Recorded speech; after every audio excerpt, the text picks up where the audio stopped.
The on-air shooting. On August 26, 2015, 24-year-old reporter Allison Parker was conducting a live morning interview in Moneta, Virginia. The segment aired on WDBJ-7, a local news station. Cameraman Adam Ward stood a few feet away, filming as Parker spoke with a local business executive about tourism. It was a routine assignment, a quiet outdoor setting, a standard morning broadcast watched by viewers across the region. The interview had just begun, then something changed. Mid-sentence, multiple gunshots rang out off camera. Parker stopped speaking and turned toward the sound. The shots continued. The camera shook violently as Ward reacted. Both were struck during the live broadcast. Viewers at home saw the image fall to the ground before the feed abruptly cut away. Emergency services arrived within minutes. Parker and Ward were transported to a nearby hospital, where both were pronounced dead. The attacker was identified as a former employee of the station. He fled the scene by car while authorities began a region-wide search.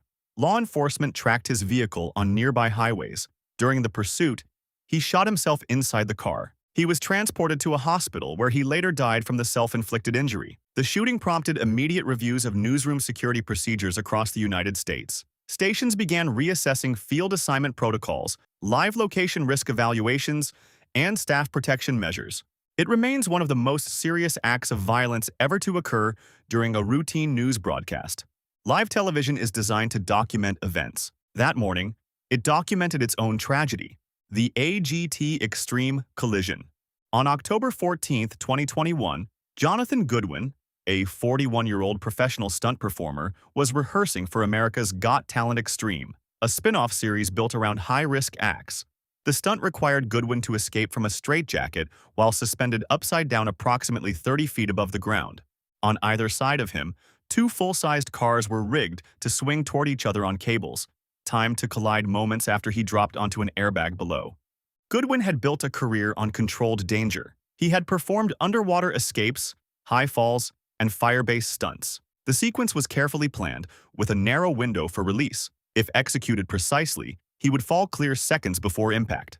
Then, disaster struck. The vehicles were released while Goodwin was still restrained. Unable to free himself in time, he remained suspended as the cars swung inward. They collided with his body before erupting into flames. The force of the impact compromised the rigging system. Goodwin fell from the suspended position and missed the airbag beneath him. Emergency responders on set moved in immediately. He was airlifted to a hospital in critical condition. Though he survived, he sustained catastrophic spinal injuries that left him permanently paralyzed. Production was halted, and the footage was never aired. Goodwin later pursued legal action, citing alleged safety failures. The incident intensified industry discussions about risk management in televised extreme performance. The Texas Rangers fall. On July 7, 2011, Shannon Stone, a 39-year-old firefighter, attended a Texas Rangers game at Rangers Ballpark in Arlington with his 6-year-old son. He was seated in the front row along the left field line. The game was being broadcast live, as usual, with cameras sweeping across the crowd between plays. Stone had spent years serving his community as a firefighter. Ballparks were designed with protective railings, and players frequently tossed souvenir balls into the stands. It was a routine moment that happens dozens of times every season. Then something changed.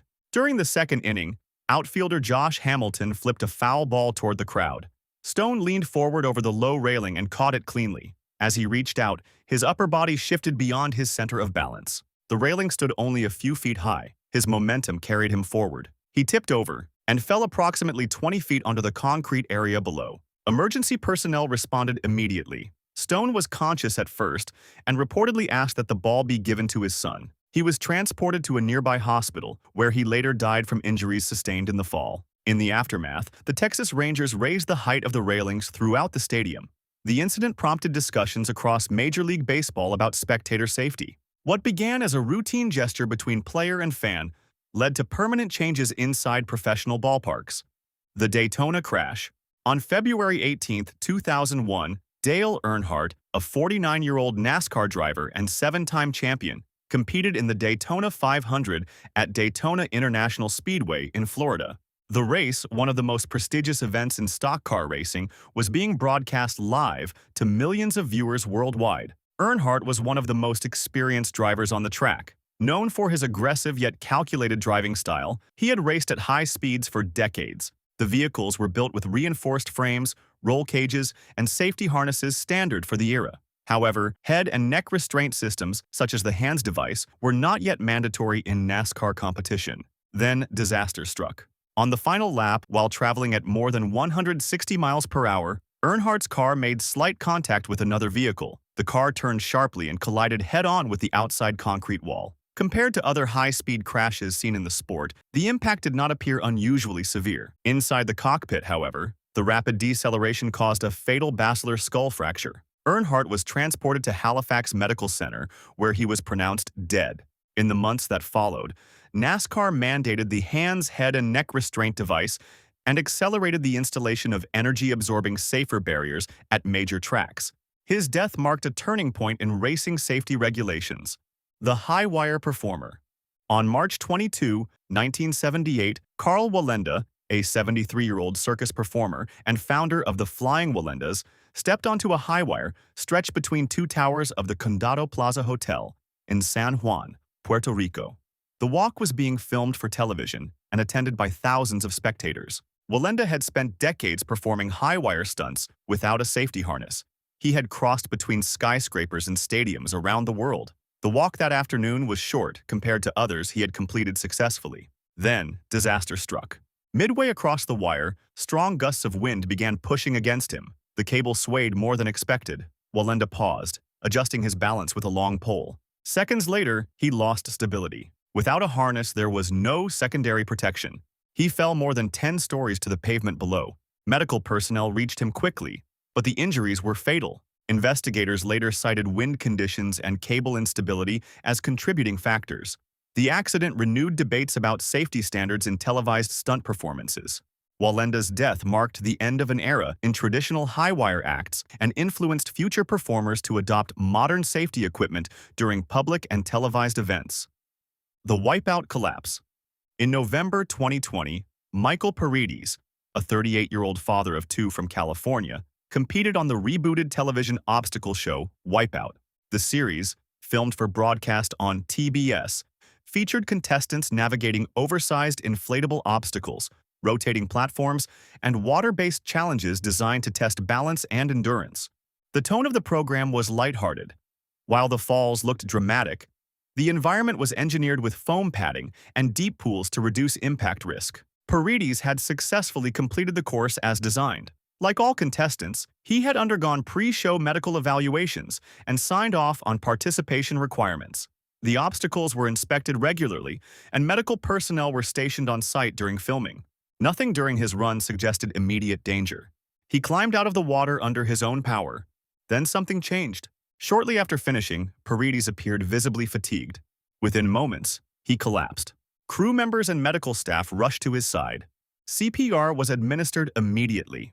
When he did not regain consciousness, he was transported by emergency services to a nearby hospital.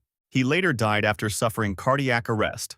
An autopsy determined the cause to be undiagnosed coronary artery disease, aggravated by intense physical exertion during the course. Following the incident, producers announced enhanced cardiovascular screening for future contestants, including electrocardiogram testing. The case underscored a critical reality. Even in controlled environments with visible safety precautions, hidden medical conditions can produce irreversible outcomes. The live burn. On July 15, 1989, Anthea Turner, a 29-year-old television presenter, was hosting a live segment on the BBC children's program Up to You.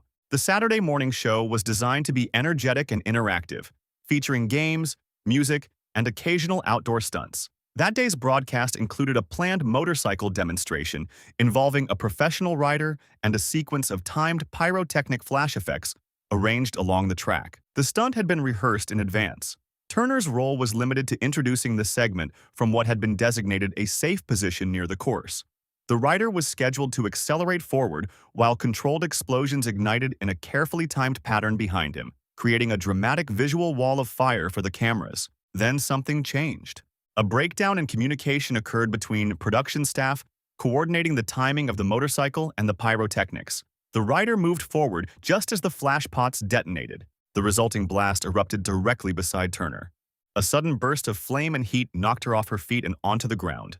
The live broadcast immediately cut away as crew members ran into frame. Turner was transported to hospital, where she was treated for burns to her arms and face. The injuries were painful but not life-threatening. An internal BBC investigation later identified failures in timing coordination and final safety checks. Following the incident, stricter clearance procedures were introduced for live stunts, particularly on programming intended for younger audiences.